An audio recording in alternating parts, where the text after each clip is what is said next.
un verset qui peut faire référence aux résolutions importantes de la vie, aux alliances en tout cas.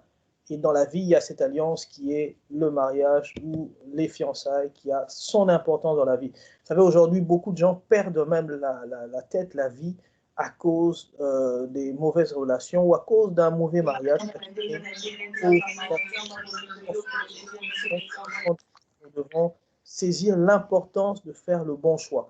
Il ne faut surtout pas faire le choix dans la rapidité, de peur qu'on se retrouve face au mur et qu'on en souffre beaucoup. Vous savez, il y a des gens aujourd'hui qui, financièrement, ils ont la santé, mais au-dedans d'eux, ils sont détruits à cause du mauvais choix du mariage. Donc, du mauvais choix du conjoint, en tout cas. Et souvent, on nous dit, je te dis oui, hein, le pasteur pose la question de savoir si tu dis oui à la personne, et tu dis oui pour le meilleur et le pire. Mais tu arrives dans ce mariage, tu as l'impression qu'il n'y a jamais non, le Seigneur veut qu'il y ait aussi le meilleur dans le mariage. Alors aujourd'hui, permettez-moi de prendre ce temps et, comment dire, de nous partager comment, en fait, les choses qui nous permettent de faire le bon choix. Qu'est-ce qui nous permet de faire le bon choix? Et nous allons commencer d'abord par les bonnes raisons de s'engager, pour s'engager dans en tout cas dans les fiançailles, ou pour s'engager avec une personne. Puis, nous verrons les mauvaises raisons qui poussent quelqu'un à s'engager. Ainsi, je crois que chacun d'entre nous prendra les bonnes résolutions selon ce texte de Ésaïe chapitre 30. Alors, frères et sœurs, peut-être que je vous parlerai des gens qui sont mariés par prophétie, par ceci ou par cela, pour la simple raison qu'ils n'ont peut-être pas écouté leur cœur et aujourd'hui encore, ils regrettent. Il y a tant de gens qui regrettent. Comme disait un pasteur, le mariage est une institution où ceux qui sont dedans veulent sortir et ceux qui sont dehors veulent entrer. Alors aujourd'hui, il y a tellement de candidats au mariage, mais il y a aussi tellement de candidats au divorce. Alors, le tout, c'est de savoir faire le bon choix. Alors, quelles sont les bonnes raisons pour s'engager? Donc, pour s'engager, pour commencer une bonne relation. En tout cas, pour celui qui a... Pardon? Je ne Non, sais ce pas si sont je... des gens qui ne mettent pas mute. Vous pouvez continuer. Veuillez mettre mute, s'il vous plaît, quand vous entrez. Tout est clair? On m'entend bien? Oui, pasteur. Merci beaucoup. Alors, première bonne raison pour s'engager dans, en tout cas dans une relation solide qui a de l'avenir, ok, pour ne pas appeler ça fiançailles. Alors, la première raison, la première bonne raison. Alors, vous allez voir que je vais donner certaines raisons, mais il faut écouter les autres aussi pour comprendre que ça se complète. La première bonne raison, c'est quand il y a un amour mutuel. Je commence par ça. Un amour mutuel. On n'impose pas l'amour dans la vie. On n'impose pas l'amour. Mon père aime me dire, à un homme, on peut imposer l'amour, mais à une femme, on ne peut jamais imposer l'amour. Quand un homme peut commencer un mariage sans aimer, avec le temps, il peut commencer à aimer. Mais une femme, quand elle n'aime pas, c'est impossible. Bon, il me faisait rire, mais en réalité, bibliquement parlant, dans la pensée de Dieu, on n'impose pas l'amour. On permet, en fait, on s'engage à partir du moment où j'aime et on m'aime. On t'aime et vice-versa. Pourquoi? Parce que l'amour est si bien décrit dans 1 Corinthiens chapitre 13. Vous voulez comprendre l'amour? Lisez 1 Corinthiens chapitre 13. Vous allez comprendre que l'amour n'a rien à voir vraiment avec les passions charnelles, mais l'amour croit tout, l'amour espère en tout, l'amour n'a pas d'intérêt et tout ce qu'on peut lire, et c'est ça le véritable amour. Et vous allez voir que quand quelqu'un aime réellement, quand il a le véritable amour et quand c'est mutuel, ça peut prendre des années, mais au final, on finit par s'engager. Je me rappelle, quand j'étais en cinquième secondaire, un de mes amis était fiancé déjà. En fait, il avait une relation tellement fusionnelle avec une fille et les gens se moquaient, mais il y avait du sérieux dans leur histoire. 10 ans sont passés, ils ont fait environ 10 ans après, ils se sont mariés. Aujourd'hui encore, c'était dans les années 90, aujourd'hui encore, ils sont mariés. Et on comprend par là qu'il y avait un amour mutuel. Vous avez souvent entendu que souvent dans nos églises, hein, dans nos assemblées, Les frères aiment donner des prophéties aux sœurs en disant l'Éternel, le Dieu trois fois saint, hein, El Elyon, avec tous les beaux noms de Dieu, Ata El Roy, Titkenu, El Shaddai, El Gibor, m'a parlé cette nuit et l'Éternel m'a dit que c'est toi. Il faut un amour mutuel. Il ne faut pas seulement imposer l'amour. Je connais un frère, c'est une histoire vraie, c'est une histoire vraie qui s'est passé ici à Bruxelles. Un frère qui a reçu un message pour une sœur et comme la sœur ne voulait pas, le frère dira à ses proches, dira ceci, c'est que l'Éternel m'a révélé finalement qu'elle sera ma femme, mais elle sera ma troisième femme. La première femme que je veux épouser, ce sera une chinoise, mais on va divorcer. La deuxième, ce sera je crois, une Canadienne, si je me rappelle bien, et elle va mourir. Mais la troisième, c'est elle. Moi, je veux l'épouser. Je vous assure, si vous voulez, je ne veux pas entrer dans les détails. Il s'agit de ma femme, en fait. Le frère en question, c'était un frère que moi j'encadrais dans les choses de Dieu. Alors, comme vous savez, on était à l'époque en Afrique, souvent on n'expose pas les relations qu'on commence peut-être pour éviter, parce qu'on ne voit pas très clair quand est-ce que vraiment les choses vont devenir sérieux. Alors le frère avec qui on était a développé la passion pour celle qui deviendra ma femme, mais sans dire. Alors, quand il voyage, il arrive en Espagne, alors il commence à faire de l'harcèlement sans savoir que la sœur était déjà engagée. Et dans son trouble, quand il découvre cela, il commence un peu à perdre la tête. Malheureusement, il reprend ses vieux démons, il commence à fumer du chanvre. Et un jour, il rencontre mon grand frère en lui disant, va dire à Fabrice que sa femme n'est pas sa femme. Dieu m'a dit que ce sera ma femme. Et voilà qu'elle sera ma troisième femme. Il dit, mais comment est-ce possible? C'est comme ça qu'il donne cette explication. Alors mon frère lui dit, donc, toi, tu vas épouser une première femme qui sait que tu sais que cette femme-là, vous allez divorcer, mais tu vas quand même dans le mariage.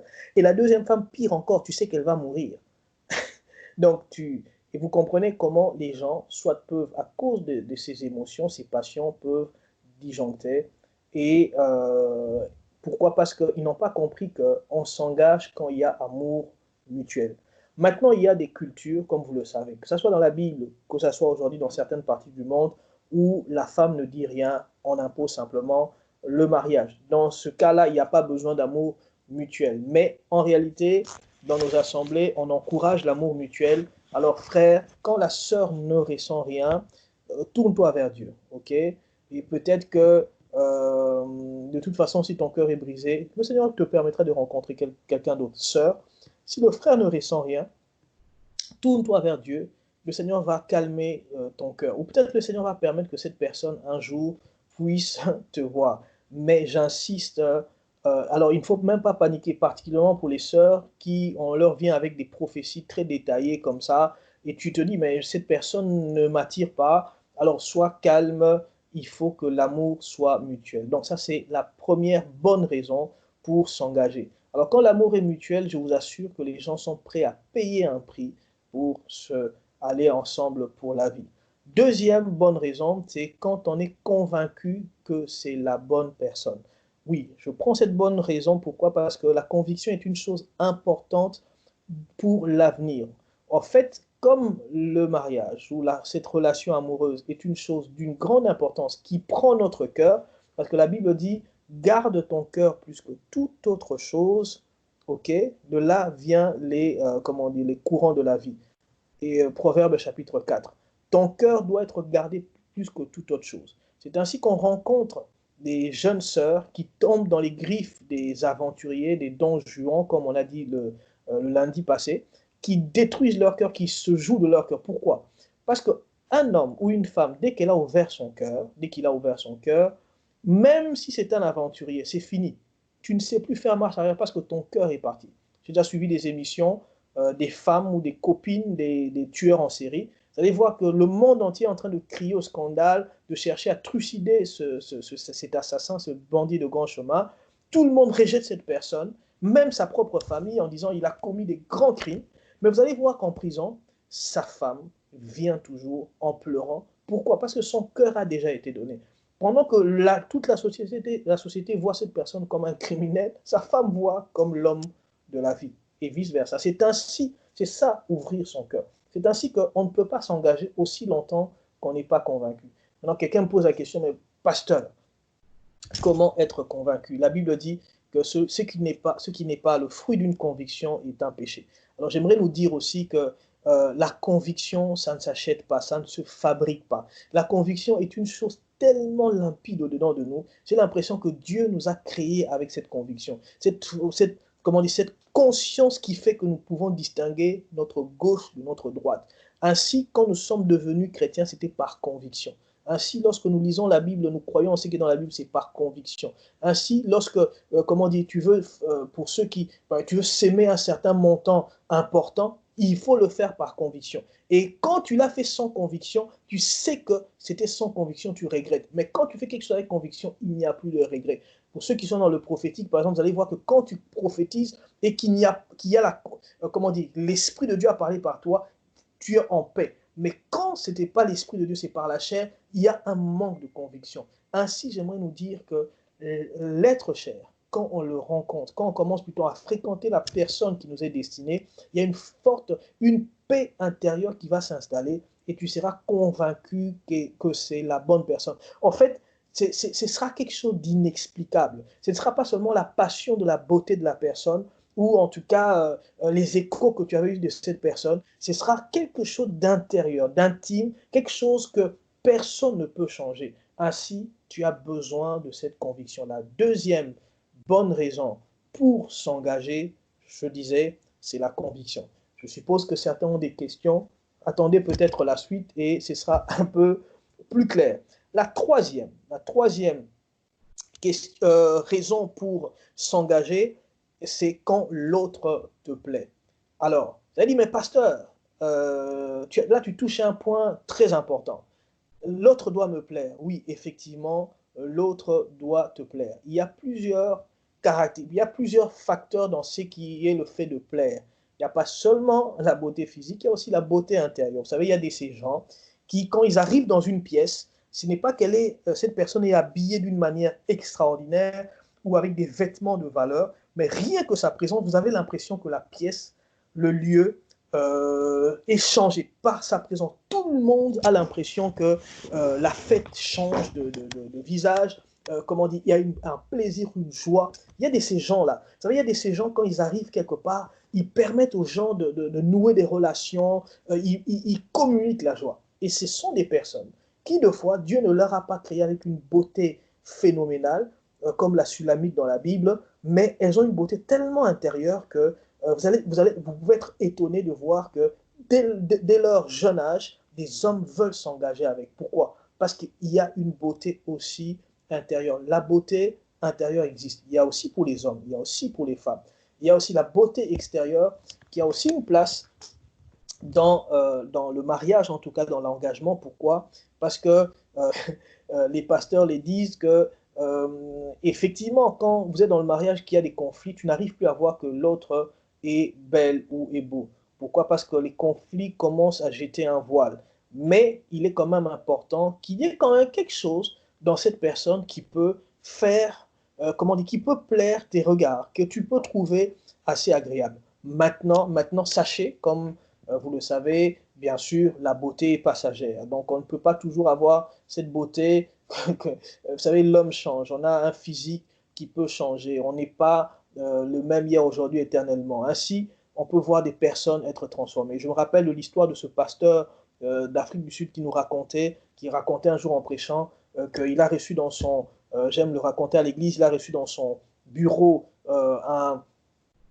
comment dire, un couple.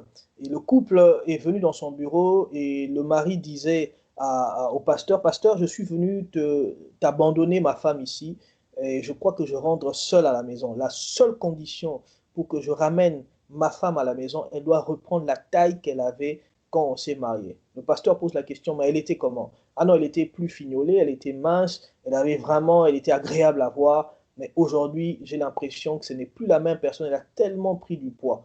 Alors, la femme était en train de pleurer. Le pasteur lui pose la question à la femme, es-tu d'accord de cela? Es-tu d'accord de rentrer chez toi tu es d'accord que ton mari puisse prendre, récupérer si tu prends la taille que tu avais quand tu étais au jour du mariage. Il dit non, il n'y a pas de souci. Le pasteur était même choqué de voir que cette femme allait dans le sens de son mari. Et la femme, dans ses larmes, à un moment, il suit ses larmes, il dit, mais pasteur, il n'y a qu'une seule condition. Je demande une seule condition et je reprends la taille que j'avais. Et le pasteur pose la question, quelle est la condition? Il dit, j'aimerais que mon mari reprenne la coiffure qu'il avait le jour où on s'est marié. Mais Alexandre est chez Serena, non? J'aimerais que mon il est mari dit. J'aimerais que mon mari reprenne la coiffure que j'avais le jour où on s'est marié. Le problème, c'est que quand ils se sont mariés, le mari avait un punk, avait beaucoup de cheveux. Là, il a perdu tous ses cheveux parce qu'il était devenu chauve. Alors là, le mari a baissé la tête. Le pasteur a dit, bon, finalement, on fait quoi? Tu retrouves ta coiffure et la femme retrouve sa taille.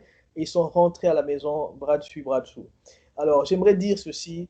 C'est vrai qu'il faut que l'autre puisse te plaire, mais j'aimerais dire en même temps, que la beauté passagère. Ne regardez pas, on est né comme on est né. On n'a pas choisi de naître comme on est né. Et je fais rire encore à l'église en disant, et ça c'est une chose, vraiment essayer de retenir cela, que la beauté aussi est comme périodique. Vous allez voir qu'il y a des enfants, quand elles sont, des enfants en maternelle sont d'une grande beauté. Quand ils arrivent à l'école secondaire, ce ne sont plus elles, ce ne sont plus eux qui sont à la page. C'est vrai que vous avez remarqué ça. Vous allez entendre souvent les jeunes garçons dire, mais cette fille, quand on était adolescent, elle nous tapait dans l'œil. Mais on a l'impression que ce n'est plus la même personne.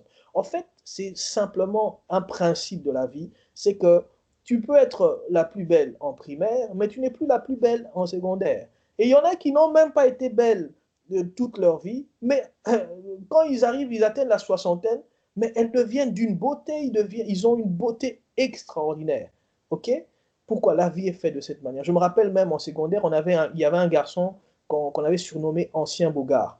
Et je posais la question, mais pourquoi Ancien Bogart? On m'a dit non, il était beau, mais avant.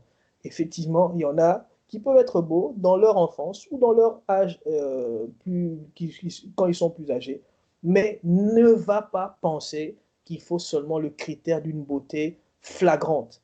Un prophète me disait, moi j'aimerais épouser telle sœur de ton église. J'ai dit pourquoi? Elle a une de ses beautés. Quand je circulais avec elle, il y aura des accidents de voiture et de moto.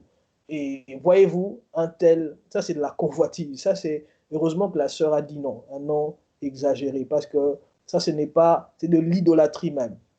Et j'aimerais te dire, mon frère, j'aimerais te dire, ma soeur, la beauté physique, effectivement, elle est importante. Savez-vous aussi qu'il y a des gens qui ont une beauté physique, mais qui ne savent pas peut-être mettre cela en valeur? Mais il y en a qui n'ont peut-être pas une certaine beauté physique, entre guillemets, mais quand elles portent certains vêtements, tout le monde est vraiment étonné. Elle est agréable, il est agréable. Ainsi, j'aimerais dire, effectivement, donne de la place à ce côté qui est de plaire, mais aussi en te disant que la beauté a tellement de critères que ce n'est pas à toi de définir tous les critères de la vie. On dit souvent des femmes que quand ils se chamaillent avec leur mari et quand elles sont en train de crier sur leurs enfants, elles disent toujours, regarde ça moche, ta tête comme son père. Tu es moche comme ton père. Pourquoi? Parce que là, ça tourne au vinaigre. Regardez les Miss, chaque fois qu'il y a un concours de Miss, la femme qui est Miss ou la Miss n'est pas toujours plus belle que les dauphines.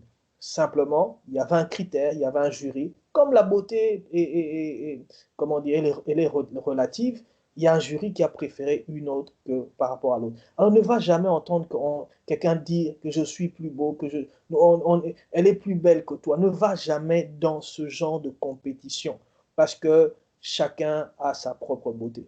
Quatrième raison et bonne raison pour s'engager, c'est quand l'autre aussi est aussi dans le Seigneur. Quand l'autre est aussi dans le Seigneur. Alors je sais que là, il y en a qui tirent, qui écoutent un peu plus. Oui, effectivement, quand l'autre est aussi est dans le Seigneur, c'est important d'être dans le Seigneur. La Bible le dit dans 1 Corinthiens chapitre 7, le verset 39. La Bible dit que si ton mari est décédé, alors ou ta femme, tu peux t'engager de nouveau, tu peux te remarier de nouveau, mais à condition que l'autre aussi soit dans le Seigneur. Ça, c'est dans 1 Corinthiens, chapitre 7, le verset 39. Il est très important de d'épouser quelqu'un qui a les mêmes convictions que soi. Ok? C'est très important parce que tu t'évites déjà, comment dire, tu t'évites déjà beaucoup des soucis qu'on rencontre dans le foyer. Oui, je le dis, il faut choisir une personne qui a la même conviction que toi. Parce que le mariage, ok, la vie en couple est une vie qui n'est pas faite seulement de fleurs, il y a aussi des épines, il y a des moments difficiles. Alors si vous n'avez pas le même recours spirituel, vous allez avoir des difficultés incroyables. Et, et ça, c'est quelque chose vraiment à saisir, à comprendre. Je me rappelle au début de ma foi, je le racontais encore il y a quelque temps à des bien-aimés, euh, je suis allé prêcher dans la rue, je ne sais pas si je l'ai raconté ici lundi, et je tombe sur des jeunes gens qui étaient en train de boire, et je leur apporte la parole du Seigneur. Quand je leur apporte la parole du Seigneur, j'avais 16 ans, je pense, ou 15 ans, je leur apporte la parole du Seigneur, ils sont touchés. Et au moment de partir, on était à deux. Il y a une dame qui était là qui s'appelait Irène, qui me dit, est-ce que tu peux revenir, vous pouvez revenir demain, j'ai quelque chose d'important. Non, il me demande à moi de revenir, demain j'ai quelque chose d'important à dire. Je reviens et elle me dit, voilà, je m'appelle Irène, je suis de Congo-Brazzaville, je suis venu pendant cette période ici à Kinshasa, mais je retourne, j'ai 27 ans, je retourne pour me marier, mais quand tu as parlé hier, j'ai donné ma vie à Christ et j'aimerais savoir si je dois me marier. Je dis, mais pourquoi pas? Il dit, mais c'est parce que la personne que je dois épouser n'a pas la même foi. La foi que je viens de recevoir n'a pas la même foi que moi. Et cette personne est musulmane et je ne sais pas si je dois me marier. Alors, vous savez, j'étais très jeune et j'ai hésité et je me suis dit, mais comment on peut me demander, poser une question sur une chose aussi délicate? Mais elle m'a rassuré, dit non, j'aimerais bien que tu me dises, qu'est-ce que tu penses? Est-ce qu'un chrétien, une chrétienne? Je dis, normalement, voici les choses, la Bible dit ceci ou cela. Il dit, bon, en tout cas, moi, ce qui est arrivé dans mon cœur hier, je préfère retourner là-bas et ne plus m'engager. Je dis, en tout cas, on va simplement prier que le Seigneur te guide, parce que j'étais très jeune. J'aimerais dire, mes amis, c'est une chose importante. Ne va pas, bon, maintenant, il y a tellement de gens à l'église, on ne sait pas qui finalement est chrétien ou chrétienne, mais le Seigneur va te conduire. Si cette personne est dans la foi, si cette personne s'est détournée de ses péchés, si cette personne vit en nouveauté de vie, si cette personne est zélée pour le Seigneur, vas-y, tu peux t'engager. Cinquième raison et bonne raison pour s'engager, c'est quand c'est le temps de l'amour. Alors là, nous sommes dans Cantique des Cantiques au chapitre 2, le verset 7. Cantique des Cantiques, chapitre 2, au verset 7, la Bible dit, je vous en conjure, filles de Jérusalem par les gazelles et les biches, ne réveillez pas l'amour avant qu'elle le veuille. D'ailleurs, on dit aussi, ne réveillez pas l'amour avant le temps. Pourquoi? Parce que il y a un temps pour aimer, dit Ecclésiaste aussi, il y a un temps pour haïr. Autrement, il y a un temps pour l'amour, il y a un temps qui n'est pas fait aussi pour l'amour. C'est pourquoi on a parlé lundi passé de, comment dire, merci pour le bien-aimé qui met, la sœur Amanda qui met le verset. Donc, ne réveillez pas l'amour parce qu'il y a un temps où on doit être célibataire, il y a un temps où on peut s'engager. Il y a un temps où il ne faut surtout pas s'engager, il faut jouir de sa liberté parce qu'un engagement suppose qu'on ne dépend plus de soi-même, on commence à faire des choix avec l'autre. C'est ainsi que, la gloire au Seigneur, il y a un temps où le Seigneur nous permet d'entrer dans ce temps qu'on appelle le temps de l'amour. Alors là, on peut s'engager. Tu le sauras parce que le Seigneur t'ouvrira des portes et l'être cher ou une personne aussi, en plus que toi tu aimes, cette personne aussi commence à t'aimer. Alors attention, ça peut s'apparenter aussi au copinage où on a ce genre d'émotions. Mais la différence entre celui qui est sérieux et celui qui est dans le copinage, c'est que le copinage, il n'y a pas vraiment un objectif à long terme et c'est juste peut-être pour rester avec l'autre, mais sans pour autant lui donner l'honneur qui est l'honneur du mariage, l'honneur des fiançailles, honorer la personne et honorer aussi sa famille. Parce que l'homme n'est jamais seul, la femme n'est jamais seule, il y a aussi une famille derrière. Alors celui qui s'engage sur les voies du mariage et des fiançailles honore aussi ceux qui ont porté cette personne quand elle était bébé. Donc ne soyez pas égoïste en se disant je veux aller me marier à comment dire à Miami, à Las Vegas parce que là on ne peut être qu'à deux. Ça c'est de l'égoïsme. Le temps de l'amour fait, le copinage nous pousse à l'égoïsme, mais le temps de l'amour fait que on aime la personne, on aime aussi son entourage et on désire que son entourage aussi bénéficie de cet amour-là. Alors le temps de l'amour, c'est un temps de responsabilité. Pourquoi? Parce que c'est un temps où on a besoin d'être mûr, d'être mature pour être dans le temps de l'amour. Vous savez, il n'y a pas d'âge pour aimer, mais on a besoin de comprendre quelle est l'orientation, comme on a dit la fois passée dans le célibat. Celui qui est célibataire a cet avantage de savoir choisir, de savoir prendre les grandes décisions de sa vie, où vivre, quel travail faire. Et quand on a déjà pris ces grandes décisions, on peut entrer dans le temps de l'amour en sachant, maintenant je peux choisir une fille, un homme qui correspond à mon profil, à ma vision, à mes passions, de peur que tu te retrouves. Tu n'as même pas eu le temps de bien vivre ton célibat. Directement, tu bascules dans le temps de l'amour et voilà, tu te retrouves. Tu perds même le bonheur d'avoir ce bonheur d'être seul et le bonheur aussi de vivre heureux avec quelqu'un d'autre. Pourquoi? Parce que tu t'es enflammé très vite. Et vous savez, il y a de ces bois qui prennent feu très vite et ça disparaît vite. Mais il y en a qui sont comme comment dire, qui sont le bois qui donne la chaleur en plus de prendre son temps pour consommer. Donc, tu dois être un bois de bonne valeur pour ta famille qui prend le temps de donner la chaleur, surtout sur 30 ans, 40 ans, 60 ans, parce que ta famille a besoin de toi. Imaginez, vous savez, aujourd'hui, les gens sont égoïstes. Ils s'engagent dans le mariage et quand ça ne va pas, ils prennent leur clic et leur claque, ils s'en vont. Et ce sont les enfants qui deviennent meurtris, malheureux, à cause de tes caprices. Tu as été capricieux, tu t'es dit, bah, il ne me plaît plus. J'aime le dire à l'église, il y a de ces gens aujourd'hui, quand ils se réveillent le matin, ah, je n'arrive plus à t'aimer. C'est comme si aimer était un bouton ou une machine, voilà, on n'a plus alimenté, il n'y a plus d'encre. Voilà, on ne sait plus aimer, on se réveille le matin. Non, ça, ce n'est pas l'amour comme on le dit dans la Bible, ou comme vous le savez, il existe trois formes d'amour. L'amour agapao, l'amour philéo et l'amour eros. Les gens sont dans l'amour eros, les gens ne sont pas dans l'amour agapao et ils sont un peu plus dans l'amour philéo. Bon, ça c'est une parenthèse. Donc, il y a le temps de l'amour quand c'est le temps de l'amour et c'est vice-versa. Quand c'est le véritable amour, en plus de la passion, on veut vraiment le bien de l'autre, on peut s'engager. Dernier point, ou plutôt avant-dernier point sur les bonnes raisons, nous allons maintenant avancer un peu plus vite. Alors, c'est quand est-ce que s'engager? On s'engage quand on a une direction ou une direction, une opportunité divine. Oh, donc, ça veut dire quoi? C'est que le Seigneur te donne une direction. Tu sens que le Seigneur te conduit vers une personne. Et c'est souvent sur cette période-là que les gens demandent souvent les signes.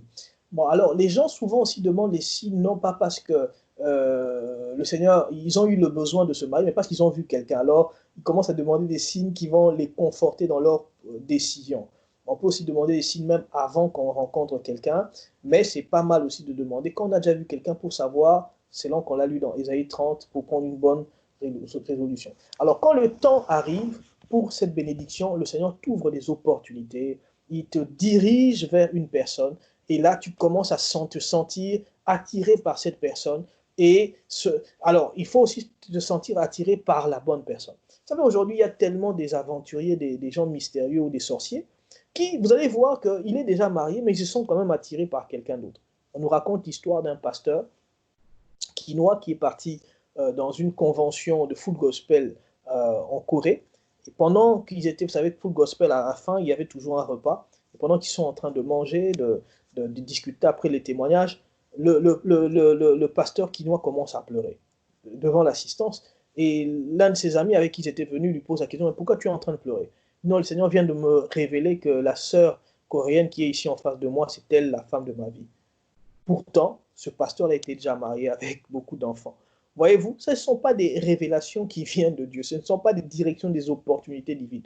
C'est de la sorcellerie. Comment tu peux, pendant que tu as une femme à la maison, ou pendant que tu as un mari à la maison, tu commences à avoir des révélations encore sur une autre relation. Ça ne vient pas de Dieu. Donc, le Seigneur te donne une direction, une opportunité pour te conduire, comme le cas d'Isaac, afin que tu puisses arriver à avoir la bonne personne pour ta vie, parce qu'il y a quelqu'un, en tout cas que le Seigneur a prévu pour toi, toi qui es dans le plan de Dieu, le plan merveilleux de Dieu pour ta vie. Donc je disais, compte sur Dieu pour qu'il te dirige. Oui, le Seigneur va te diriger. Il va vraiment te diriger. La Bible en parle. Dernière raison pour s'engager, c'est quand l'autre est complémentaire, quand l'autre est une personne complémentaire à ta vie. Alors, j'aimerais dire quelque chose de très important ici. Et ainsi, nous allons basculer sur les mauvaises raisons. Il y a beaucoup de gens qui passent 10 ans, 15 ans dans le célibat et qui pleurent, ils regardent autour d'eux, il n'y a toujours pas la personne qui pourrait épouser. Pourtant, dans son entourage ou dans sa vie de tous les jours, il y a une sœur, il y a un frère avec qui ils sont en symbiose. Un frère, une sœur, avec qui ils sont complémentaires. Ils sont fusionnels. Il y a quelque chose. En fait, cette relation, leur camaraderie présente un maximum d'harmonie, beaucoup d'harmonie. Mais cette personne n'arrive pas à voir. Pourquoi? Parce que je pense à cause peut-être des films, des séries qu'on regarde, on présente une personne avec une beauté parfaite, la femme qu'il faut, l'homme qu'il faut, baraqué, je ne sais quoi encore. Et voici, plusieurs personnes ne voient pas l'opportunité, plutôt ne voient pas la personne complémentaire. Alors j'aimerais dire ceci, souvent Dieu s'arrange, et c'est un peu le point d'avant, Dieu s'arrange pour mettre à tes côtés la personne qu'il te faut. Souvent, pour t'éviter un peu d'aller sur les sites des rencontres, pour t'éviter, hein, en tout cas pour les frères en général, hein, ça arrive aussi, pour t'éviter d'aller, comment dire, draguer. Vous savez, ce n'est pas toujours facile. Les frères savent. Pourquoi? Parce que quand ils vont draguer, d'abord, ils vont commencer par mentir. OK? Et puis, ils vont passer à l'autre étape, c'est séduire. Or, quand tu aimes, tu ne vas pas chercher tout ça. Alors, Dieu, souvent, peut permettre que la personne que tu recherches soit déjà là. Voyez-vous, quand Adam s'est réveillé, Ève était déjà là. Je vais vous donner un autre cas. Il y a un homme dans la Bible. En tout cas, il est particulier. Son nom est Salomon. Salomon a décidé dans l'Ecclésiaste de tout tester dans la vie. Au point où il a pris 1000 femmes dans sa vie, 700 femmes et 300 concubines. Juste pour tester, pour savoir si, qu'est-ce que ça fait d'avoir plusieurs femmes. Et un jour, il dit ceci, que j'ai cherché parmi des femmes, parmi 1000 femmes, j'en ai trouvé aucune. Or, dans les proverbes, on dit que celui qui trouve une femme trouve le bonheur, cela vient de l'Éternel. Lui, il a cherché. J'ai toujours eu l'impression, ça c'est moi, ça n'engage que moi, j'ai toujours l'impression qu'on ne cherche pas une femme, qu'on ne cherche pas un homme, mais qu'on trouve celui que Dieu a déjà mis à nos côtés. Ça, c'est l'impression que j'ai. J'ai l'impression que si quelqu'un est attentif, si en tout cas quelqu'un dit que j'ai un doctorat en célibat, si cette personne est attentive et regarde attentivement, elle va voir qu'il y avait quelqu'un que Dieu avait déjà mis, qu'il fallait simplement trouver. Donc c'est comme s'il n'y a peut-être pas d'effort à faire. Salomon a fait des efforts sur 1000 femmes. Finalement, il y avait toujours personne. Quand bien même à un moment, il a vanté la Sulamite, mais c'était que des passions. Or, la pensée du Seigneur, c'est que tu sois béni en trouvant la personne complémentaire. Alors, je veux dire quelque chose sur la personne complémentaire. La personne complémentaire, c'est une personne qui est vraiment une bénédiction pour toi. Et cette personne te permettra, vous deux, vous allez vivre une vie tellement heureuse que vous traverserez les temps difficiles et les temps de bénédiction. Pourquoi? Parce que souvent, les gens pensent que il faut toujours prendre quelqu'un qui est bien taillé, qui est ceci ou cela, qui est intellectuel, comme me disait un prophète un jour. Ah, moi, je n'aime pas les filles qui disent Jésus, hein. J'aime les filles vraiment qui vont dire les Jésus, là. Hein. Ah, je me dis, mais enfin, c'est quoi si elle a grandi avec cette manière de dire Jésus, mais c'est à toi peut-être de lui apprendre le U à la place du I. Ok, mais si cette personne est complémentaire, si cette personne pourra t'aider dans tes temps difficiles, maintenant toi tu es dans des calculs incroyables. Donc je disais, souvent la bénédiction est cachée derrière la personne complémentaire. Parce que Dieu sait quelle est ta mission. C'est pourquoi elle vient pour accompagner Adam dans sa mission, pour être une aide. Maintenant, toi tu crois que la vie c'est de l'aventure, c'est des voyages. Non, la vie c'est une mission et tu dois avoir la personne complémentaire pour t'aider comme une aide semblable. Quelqu'un dit avec moi aide semblable. Et aide semblable, c'est quelqu'un de complémentaire. Hier, on était à l'église en sortant. Bon, ma femme était en train d'exhorter un frère qui est en train, pour le moment, d'avoir une maîtrise en célibat. Et il est vraiment en train de persévérer dans tout ce qui est célibat. Le frère a quelques moyens, le frère, voilà, ça fait des années, de temps en temps, les gens l'embêtent. Et puis, ma femme lui pose la question, mais tu es souvent avec telle sœur, pourquoi vous vous engagez pas? Ah non, c'est pas elle, sinon depuis longtemps. Il dit, mais on a l'impression que vous êtes complémentaires. Ah non, c'est pas elle, c'est pas elle. Alors ma femme lui dit, tu sais, quand tu es au volant, tu as la paraprise, tu as le rétroviseur, tu vois tout clairement. Mais il y a quelque chose qu'on appelle pour les chauffeurs l'angle mort. L'angle mort est l'endroit que le chauffeur ne peut pas voir. Alors, ma femme lui dit, peut-être que cette sœur est à l'angle mort. Tu n'arrives pas à voir. Essaie de bien regarder. Donc, j'aimerais dire à quelqu'un ici qui est en train de me suivre, peut-être que la personne qui sera une bénédiction pour ta vie se trouve à l'angle mort. Oui, le bon choix se fait lorsqu'on rencontre la personne complémentaire. Mais cette personne complémentaire, souvent, est à côté et rarement se trouve en face. Rarement, tu dois courir derrière. Parce qu'il y a quelque chose en toi qui l'attire, il y a quelque chose en lui qui t'attire. Ainsi, vous devenez complémentaires. C'est une symbiose fusionnelle. Vous devez saisir cela. Et plusieurs se sont mariés tôt, très facilement, parce qu'ils ont compris ce sens de la complémentarité. Mais certains passent des temps difficiles dans leur relation amoureuse. Pourquoi ils cherchent des choses qui ressemblent à des films romantiques comme Roméo et Juliette que je n'ai jamais regardé? Certains pensent que ça doit être comme cela. Merci beaucoup. Nous passons à la deuxième partie. Et là, ce sera un peu plus rapide. Comme ça, nous commençons à terminer. Pour ne pas trop tirer en longueur, mais ma prière, c'est que le Saint-Esprit puisse aider chacun d'entre nous. Mauvaises raisons. Quelles sont les mauvaises raisons qui font que les gens s'engagent? Premièrement, c'est quand il y a un coup de foudre. Un coup de foudre. Oui, il y a un coup de foudre. Vous savez, quand j'observe mes garçons, mes enfants, j'ai trois petits garçons, j'ai trois enfants, 13, 10 et 4 ans. J'ai un petit de 4 ans, j'ai l'impression qu'il a déjà quelques coups de foudre. Vous allez me rigoler, mais je pense que les coups de foudre commencent à l'enfance et terminent à la vieillesse. Je pense que c'est une chose qui accompagne pratiquement l'être humain sur toute sa vie. Et je pense en même temps qu'on ne peut pas s'engager à cause d'un coup de foudre. Vous savez, il y a des ces beautés qui viennent de Dieu. Il y en a même, d'après certains témoignages des sirènes, il y en a qui sont des beautés surnaturelles ou démoniaques. Mais si tu t'engages parce que la personne t'a tapé dans l'œil, tu fais fausse route. Je pense que, j'aime le dire à quelques bien-aimés, le coup de foudre le dit si bien. Un coup de foudre, quand vous regardez un coup de foudre, même dans la nature, un tonnerre, ça prend que quelques secondes. Ça veut dire que c'est passager. Ne va pas t'engager à cause d'un coup de foudre. Ne va pas t'engager parce que tu es allé à un mariage. Tu es entré dans une maison, tu as vu une sœur. Tu te dis non, c'est la première fois Oh, que il y a Kiki. Ouais, c'est Dimson. maintenant, c'est maintenant, Ndenia. c'est maintenant que Dieu vient de créer. Non, ne va pas imaginer ce genre de choses. Vous savez, comme me disait un de mes amis quand on était à l'école secondaire, il s'était engagé très tôt. Il me dit, si tu vois ma fiancée, toute personne qui voit ma fiancée tombe amoureux. Je dis, mais comment ça? Il dit, non, mais elle est tellement belle. En fait, elle, Dieu ne l'a pas créée comme les autres femmes. Dieu l'a dessinée. Je dis, c'est vrai ça? Il dit, oui, oui, Dieu l'a dessinée. Il dit, toute personne, même toi, tu le vois, tu vas tomber amoureux. Je dis, ah bon? Oui. Alors, il me donne un proverbe. Il me dit, c'est comme quand on veut tirer sur toi une flèche, on n'a pas encore tiré la flèche, tu es déjà tombé. J'ai rigolé et tout. Malheureusement, il n'a pas encore épousé, il n'a pas épousé cette sœur-là. Un coup de foudre, c'est quelque chose de passager. C'est quelque chose qui ne te permet pas de construire une chose importante dans la vie.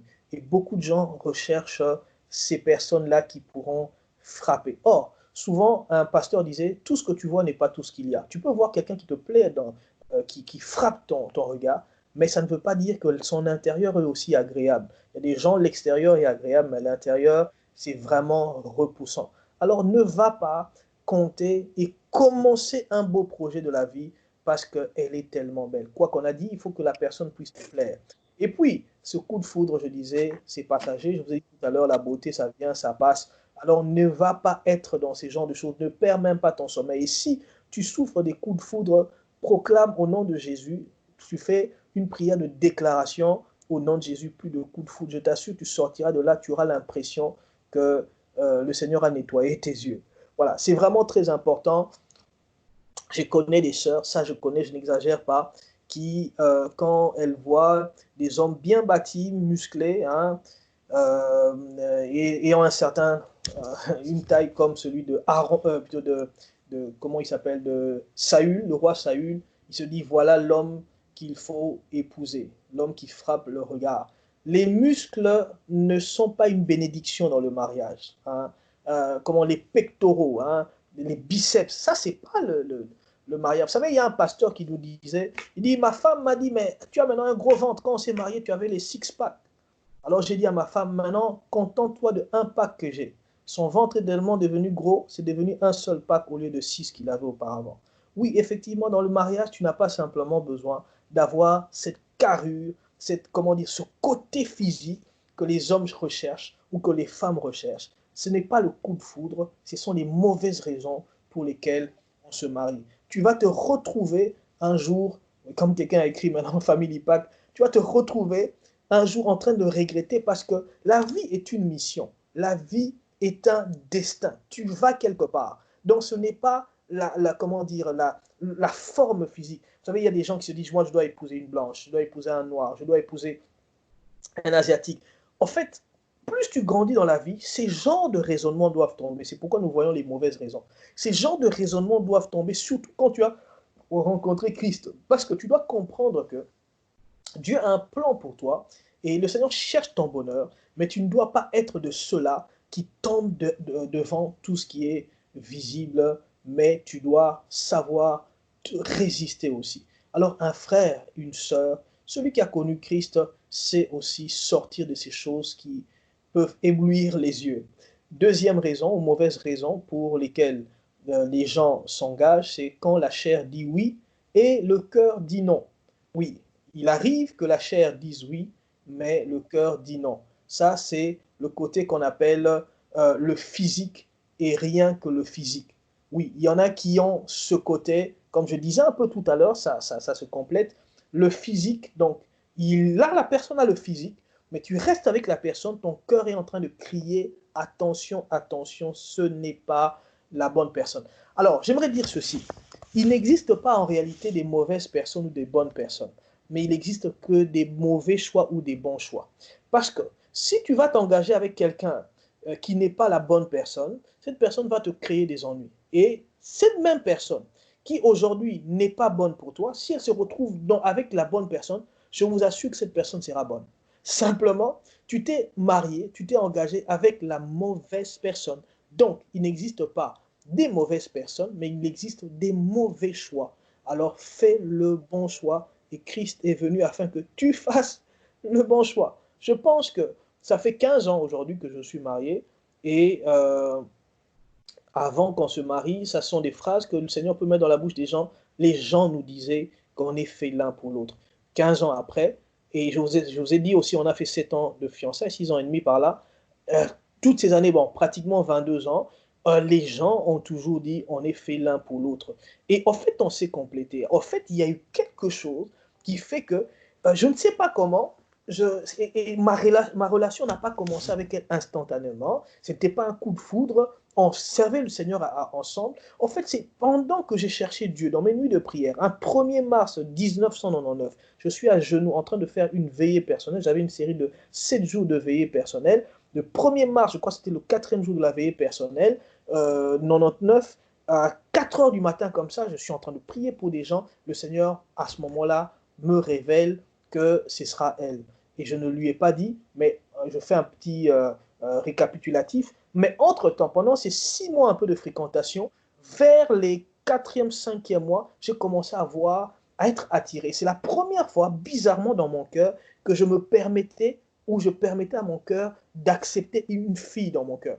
Après 8 ans de foi, donc ça faisait 8 ans que j'avais rencontré le Christ, je m'étais engagé de ne jamais ouvrir mon cœur pour une fille, parce que quand tu ouvres le cœur, comme je l'ai dit au début, tu te perds ou tu peux prendre la mauvaise personne. Et là, je ne sais pas comment, petit à petit, mon cœur a commencé à l'apprécier, et même, comme j'ai dit, même des belles paroles, des bonnes paroles sur elle devant mon frère et quelques amis. Tout le monde a crié, c'est la première fois que Fabrice parle d'une fille comme ça. Et je ne sais pas, j'étais étonné moi-même. En fait, le Seigneur m'a conduit petit à petit jusqu'à ce que je tombe dans cette relation. Bon, le temps me manquait, ça c'est un peu les fiançailles, on ne parle pas de ça aujourd'hui, mais en fait, le Seigneur a permis que ça ne soit pas les yeux, mais un jour, dans ma sincérité, en cette année, le 1er mars, le Seigneur me révèle que ce sera elle.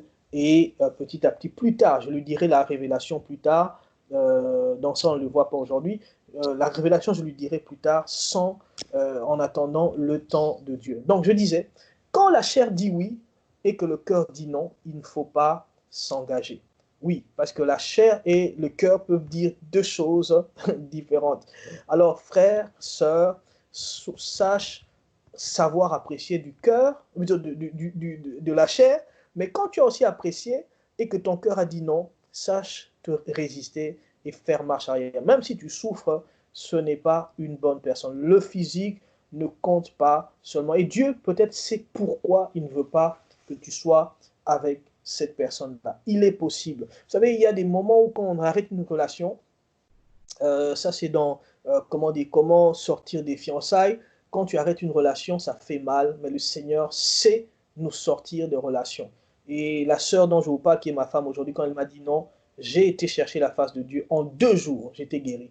Je dis en 2 jours. Je ne vous parle pas du choc que j'ai eu pendant ces 2 jours-là, mais que j'étais totalement guéri au point où je ne ressentais plus rien pour elle. Bon, là, c'était parce que j'ai été dans la présence de Dieu et je n'en parle pas aujourd'hui. Donc, quand la chair dit oui et que ton cœur dit non, ne t'engage pas. Je connais un pasteur, il devait se marier aux États-Unis à Dallas, une histoire vraie. Une semaine avant son mariage, le Seigneur lui dit n'épouse pas cette femme. Et quelqu'un qui venait il a résisté. 2 jours avant le mariage, il y a une dame qui venait au mariage. Dans l'avion, le Seigneur lui dit va dire à mon serviteur qu'il ne doit pas épouser la sœur. Il a dit, mais ils se sont mariés, un drame total. Quand je vous dis total, le pasteur aujourd'hui ne fait qu'amasser des problèmes sur problèmes au point où il est pratiquement sorti du ministère. Troisième mauvaise raison, c'est si Dieu nous dit expressement de s'arrêter. Alors, si Dieu te dit expressement de t'arrêter, que tu t'engages, donc c'est une mauvaise raison. Dieu parle encore aujourd'hui. Et Dieu peut te dire, ce n'est pas la bonne personne. Et Dieu est disposé à le faire. Alors, je t'encourage, mon bien-aimé, comme tu as dit que tu suivras le Seigneur, quelle que soit sa parole, parce que tu l'aimes, obéis à la parole du Seigneur. Parce que le Seigneur aussi peut te laisser t'engager avec quelqu'un, mais veut voir si tu peux l'obéir. Alors qu'est-ce que le Seigneur fait? Il te laisse, ton cœur est engagé, puis le Seigneur à un moment t'arrête, stop, ce n'est pas la bonne personne. Ah, je t'assure, oui, nous acclamons le Seigneur, peut-être que je vois quelqu'un faire des bravos. Et je t'assure, à ce moment-là, sache toi-même servir le Seigneur et savoir t'arrêter. Ça fait mal, mais c'est possible. Oui, là, c'est un peu dans les fiançailles ou comment sortir d'une relation. Vous savez, le pasteur Hollande a raconté qu'il existe dans une contrée, je ne sais plus dans quel pays, où un roi avait plusieurs types de chevaux. Et il y avait des chevaux royaux et des chevaux. Alors, les chevaux royaux étaient une race qu'on éduquait, qu'on dentait et qu'on entraînait d'une manière spéciale. Et particulièrement, dans leur dernier entraînement, on les laissait, ces chevaux-là, pendant 7 jours sans s'abreuver. Alors, le dernier jour, on les amenait au bord du lac. Et quand on les amenait au bord du lac, au moment de vouloir s'abreuver, le maître tapait les mains et c'était le signe qu'ils ne doivent pas s'abreuver jusqu'à ce qu'on leur donne l'ordre. Et les chevaux qui acceptaient ou qui obéissaient devenaient les chevaux royaux. Et à ce moment-là, c'était un test réel. Donc après 7 jours, certains n'arrivaient pas à se retenir et d'autres commençaient plutôt à laper l'eau. Et à ce moment-là, quand on tapait les mains, certains s'arrêtaient. Alors on choisissait ceux qui se sont arrêtés et qui ont obéi. Et nous, les enfants de Dieu, c'est ça. Tu es à 7 jours, comme ces animaux, 7 jours sans boire, 7 jours, c'est le temps de célibat. Tu as tellement envie de boire, de t'engager avec quelqu'un, d'entendre des bonnes paroles. Le Seigneur t'arrête. Sache t'arrêter. Sinon, c'est une mauvaise raison. Alors, autre mauvaise raison, suite à une pression de l'entourage ou de la personne qui nous courtise. La pression aussi fait que les gens prennent des mauvaises raisons. Je disais la pression. Oui, la pression existe aussi pour tout ce qui est engagement. Pourquoi? Parce que nous nous laissons souvent sous pression et nous faisons beaucoup de choses aujourd'hui dans la société sous pression. Mauvais travail, mauvais achat et même dans l'engagement, on peut s'engager de la mauvaise manière. Alors, la personne qui nous courtise, qui nous drague peut aussi nous mettre de la pression. Il faut savoir résister. Ne t'engage surtout pas quand il y a pression. Vous savez, il y a des hommes qui savent parler. Hein. Ah, c'est la dernière chance de ta vie. Hein. Si tu me rates maintenant, c'est fini. Il n'y aura plus personne. Hein. Il n'y aura plus personne. Et bref, vous savez, tous ces gens-là qui inventent n'importe quoi, n'acceptent jamais de t'engager. Et surtout quand il y a une pression, ce n'est pas une bonne personne pour toi. Là encore, ça peut aller. Tu peux changer de numéro de téléphone, tu t'enfuis. Le Seigneur peut te protéger. Mais si c'est une pression qui vient de la famille, qui vient de l'église, qui vient des amis, sache aussi résister. Sache dire à ceux qui sont proches de toi, laissez-moi le temps. Moi, personnellement, je n'aime pas pousser les gens à s'engager parce que c'est une question de mission, de destin.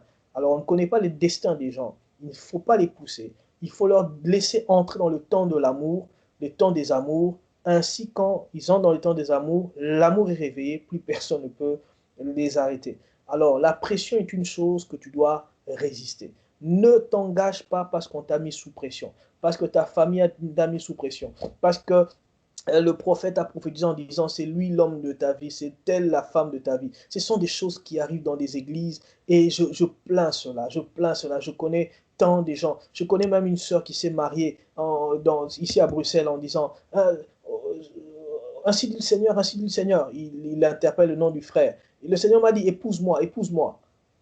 On était là dans cette église-là. Bon, ces jours-là, je n'étais pas là. Et on m'est venu me rapporter. Et le temps de vouloir aider le frère, bon, peut-être que le frère aussi avait des vues, ils se sont mariés.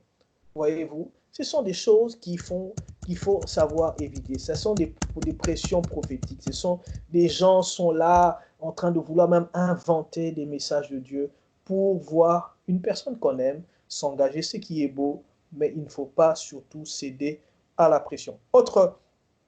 Alors ça c'était 1, 2, 3, 4. Cinquième mauvaise raison, c'est s'engager après écoutez bien, une déception amoureuse.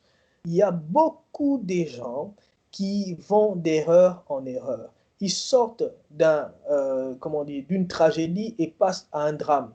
Tu viens de faire une erreur, tu penses encore à une autre erreur.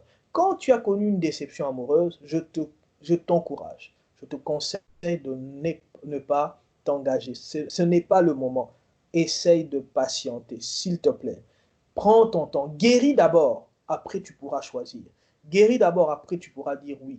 Parce que ce n'est plus le moment de dire non. Pourquoi? Parce que quand tu sors d'une déception amoureuse, mon frère, ma soeur, c'est souvent le moment où tu as besoin, en fait, tu n'es plus la même personne.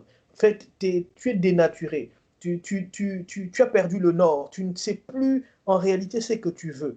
Alors tu vas aller t'engager. Tu t'engageras presque certainement avec la mauvaise personne et tu seras encore brisé. C'est ainsi que plusieurs personnes croient même que le diable est derrière leur déception, simplement parce qu'ils ont été pressés pour le besoin de guérir, d'entendre des belles paroles, d'entendre quelqu'un leur dire encore qui les aime. Alors ils s'engagent. Eux-mêmes vont même faire du tort à la personne à qui vient de dire oui. Pourquoi? Parce que quand ils sortent de déception amoureuse, ils recherchent la même personnalité de la personne qu'on vient de perdre ou la personne qui vient de nous mettre KO. Et la personne chez qui on va n'arrive pas à avoir, comment dire, le même caractère et c'est encore une autre déception. Alors, je t'encourage. S'il est arrivé que tu aies été dans une déception amoureuse, prends le temps, s'il te plaît. Prends le temps de guérir. Prends le temps de dégager un peu, de sortir certaines pensées. Prends le temps de te refaire. Après, tu pourras faire le bon choix. Autre mauvaise raison, c'est suite à un effet de mode. Beaucoup de gens s'engagent aussi par effet de mode, autrement pour gonfler les rangs des mariés. On ne s'engage pas pour gonfler les rangs des mariés ou les rangs des fiancés. Non, on s'engage parce que c'est le temps, parce que c'est le moment. Je le disais lundi passé, je crois que si je n'avais pas encore rencontré celle que j'ai rencontrée, je serais encore, et c'est mon intime conviction, comme je m'étais déjà décidé de ne jamais, jamais ouvrir mon cœur, sauf si c'est la bonne personne, j'allais le savoir par conviction.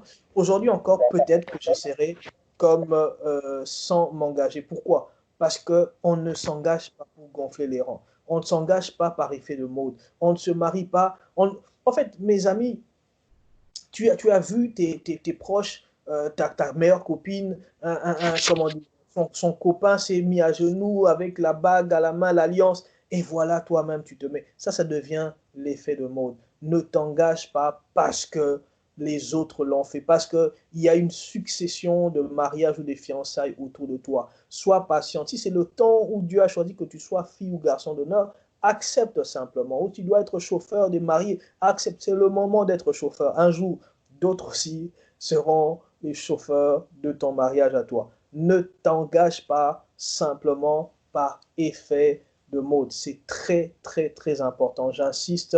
Et je ne sais pas, beaucoup de gens, vous allez voir, pourquoi je le dis, c'est parce que c'est souvent après un mariage que les gens commencent à s'engager. Parce que pendant la cérémonie des mariages, il y a beaucoup d'émotions. Pour la simple raison, c'est bien décoré, la femme a cette belle robe, et voilà, tout le monde est beau, toutes ces choses, et font qu'il y a une euphorie. Alors après l'euphorie, demande au Saint-Esprit, garde-moi de faire comme les autres, seulement conduis-moi, je suis ton enfant, que je n'échoue pas dans cette histoire, que je n'échoue pas.